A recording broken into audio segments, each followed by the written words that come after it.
সেই ব্যক্তি শীঘ্রই ধর্মাত্মা হয়ে যায় এবং শাশ্বত শান্তি লাভ করে।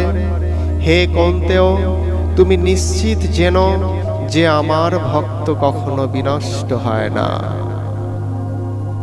এর আরেকটা অর্থ, হে কৌন্তেয়, তুমি সকলকে জানিয়ে দাও যে আমার ভক্তের কখনো বিনাশ নাই। একাগ্র চিত্তে শ্রবণ করবে। কি বলছে? সেই ব্যক্তি শীঘ্রই ধর্মাত্মায় পরিণত হয়ে যায়। কোন ব্যক্তি?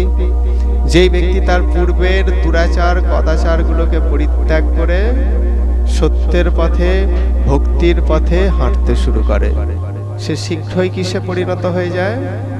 ধর্মাত্মায় পরিণত হয়ে যায়। সেই ধর্মাত্মায় পরিণত হয়ে কি হয়? সে ক্রমে শাশ্বত শান্তি লাভ করে। শাশ্বত মানে সনাতন, সনাতন মানে নিত্য যে শান্তি, যে শান্তি আর কখনো একবার প্রাপ্ত হলে আর বিনষ্ট হয় না। আমরাও জীবনে শান্তি পাই, অনেক শান্তি পাই, কিন্তু সেই শান্তিগুলো কি হয়? সেই শান্তিগুলো সব হাতছাড়া হয়ে যায়।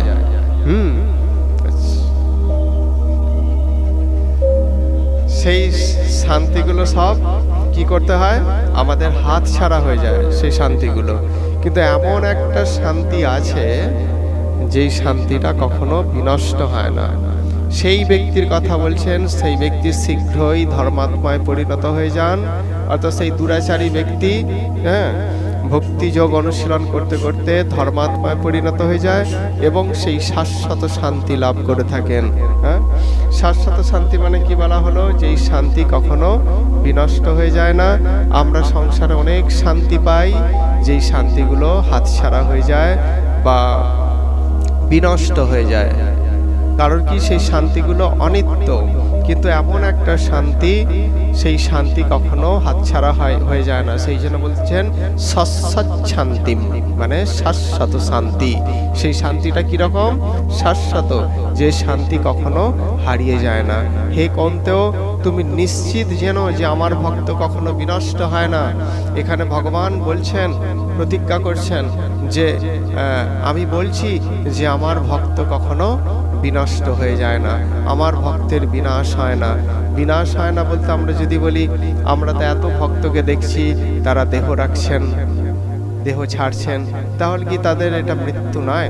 বিনাশ আর মৃত্যু বা দেহ ছাড়া আলাদা ব্যাপার। দেহ সবাইকে পরিত্যাগ করতে হয়, সে তুমি ভক্তিযোগ অনুশীলন করো বা না করো, সেটা দেহত্যাগ সবাইকে করতে হবে। কিন্তু দেহত্যাগ করার পরেও আর একটা জীবন আছে, ঠিক আছে? সেই জীবনটা কি? যদি তুমি সেই পথ অবলম্বন না করো, তাহলে তোমাকে পুনরপি জনমম পুনরপি মরণম পুনরপি জননী জঠরে শয়নম, শঙ্করাচার্যের ভাষায়। শ্রীল শঙ্করাচার্য এটাই বলেছিলেন, যদি যোগ অনুশীলন না করে যদি তুমি দেহ ছাড়ো, তাহলে তোমার আবার সেই পুনরপি জন্ম হবে, পুনরপি মরণ হবে, আর পুনরায় তোমাকে জননী জঠরে তোমাকে জন্মগ্রহণ করতে হবে বা আশ্রয় নিতে হবে। সুতরাং আর যারা যোগ অনুশীলন করে তাদের ক্ষেত্রে কি হয়? তাদের ক্ষেত্রে সম্পূর্ণভাবে জন্ম মৃত্যু জরা ব্যাধির চক্র থেকে তারা নিবৃত্তি পেয়ে যায়, অর্থাৎ মুক্তি লাভ করে যায়। তো এখানে ভগবান বলছেন যে প্রণশ্যতি নমে ভক্ত প্রণশ্যতি, আমার ভক্তের বিনাশ হয় না বলতে জীব সাধারণত কি হচ্ছে? জন্মাচ্ছে আর মরছে, জন্মাচ্ছে আর মরছে। কখনো উচ্চ পদ প্রাপ্ত হচ্ছে, কখনো নিম্ন পদ প্রাপ্ত হচ্ছে, কখনো উচ্চজনী, কখনো নিম্নজনী, এই হচ্ছে তার।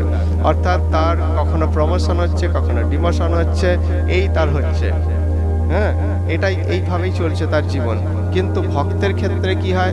ভক্তের ক্ষেত্রে তার বিনাশ হয় না। বিনাশ বলতে কেন? অধোগতি হয় না, সে ক্রমে ক্রমে ঊর্ধ্বেই যায়। সে যদি ভক্তিযোগকে কমপ্লিট করতে নাও পারে, তাহলে কি হয় তার? তাহলে সে অবশ্যই কিন্তু এক সময় ভক্তিযজ্ঞে অনুশীলন করতে না পারলেও সে কিন্তু সম্পূর্ণভাবে পরবর্তী জন্ম থেকে সেটা আবার অনুশীলন করতে সক্ষম হয়। পরবর্তী জন্ম থেকে যতটুকু পারলো তারপর থেকে আবার সে কিন্তু সুযোগ পায় একটা। সেই জন্য ভগবান শ্রীকৃষ্ণ পূর্বেও বলেছেন, অর্জুন যখন জিজ্ঞাসা করেছিলেন যে যারা ভক্তিযোগ থেকে বিচ্যুত হয়ে যায় তারা কি ছিন্ন মেঘের মতো বিলীন হয়ে যায় আকাশের বুকে? তখন কৃষ্ণ বলেছিলেন যে না, কখনোই না। তাদেরকে পুনরায় শ্রীমতাম গেহে জন্ম দেয়া হয় তাদেরকে, অর্থাৎ ভক্ত পরিবারে তাদেরকে জন্ম দেয়া হয়, যাতে করে তারা আবার জীবনের প্রথম থেকেই তারা ভক্তিযোগ অনুশীলন করে আমার কাছে ফিরে আসতে পারে, সেই সুযোগ তাদেরকে দেয়া হয়। অর্থাৎ এদের জীবনে কখনোই আর অধঃপতন নেই, এদের একটা একটা করে সিঁড়ি ধাপে ধাপে কিন্তু সেটাই কিন্তু তাদের উন্নতি হয়। হ্যাঁ, এটা বলছে ভগবান। আর এই কথাটার আরেকটা মানে হয়, আরো অন্য গ্রন্থে লেখা থাকে সেই মানেটা, যে কন্তেও প্রতি জানিহি নমে ভক্ত প্রণশ্যন্তি, অর্থাৎ হে কুন্তিপুত্র তুমি জানিয়ে দাও যে আমার ভক্তের বিনাশ নেই। অর্থাৎ ভগবান বলছেন জানিয়ে দাও তুমি, অর্জুনকে বলছেন। ভগবান নিজে বললেন হলো না, আবার অর্জুনকে বলতে হবে। তার মানে এখানে কি বলছেন, এখানে ভগবান বোঝাতে চাইছেন যে প্রচার করার কথা বলছেন। প্রচার, মহাপ্রভু আক্ষেপ করেছিলেন এই বলে যে কেউ আচার করে প্রচার করে না, কেউ প্রচার করে তো আচার করে না। আচার প্রচার নামের করহ দুই কার্য, তুমি জগতের গুরু, তুমি সর্ব আর্য। অর্থাৎ আচার এবং প্রচার হচ্ছে আমাদের জীবনে দুটো চক্ষু তুল্য। এক চোখ বন্ধ রেখে যেমন আমাদের পথ হাঁটতে অসুবিধা হয়, হ্যাঁ, ঠিক সেরকম দু চোখ খোলা রাখলেই আমাদের সেটা সুবিধা হয়। ঠিক সেরকম ভাবে এটা বলছেন মহাপ্রভুর ধর্মের মূল বৈশিষ্ট্যই হচ্ছে আচার এবং প্রচার। তিনি বলছেন, ওই যে বলা হলো এখানে বলছে, আবার বলছেন এক জায়গায়, প্রতি দ্বারে দ্বারে গিয়া করো এই ভিক্ষা, বলো কৃষ্ণ ভজ কৃষ্ণ করো কৃষ্ণ শিক্ষা। কৃষ্ণ যে শিক্ষাগুলো দিয়েছেন সেইগুলো পালন করার জন্য লোকের দ্বারে দ্বারে যাও। দ্বারে দ্বারে যাওয়া মানে প্রচার করার কথা বলছেন।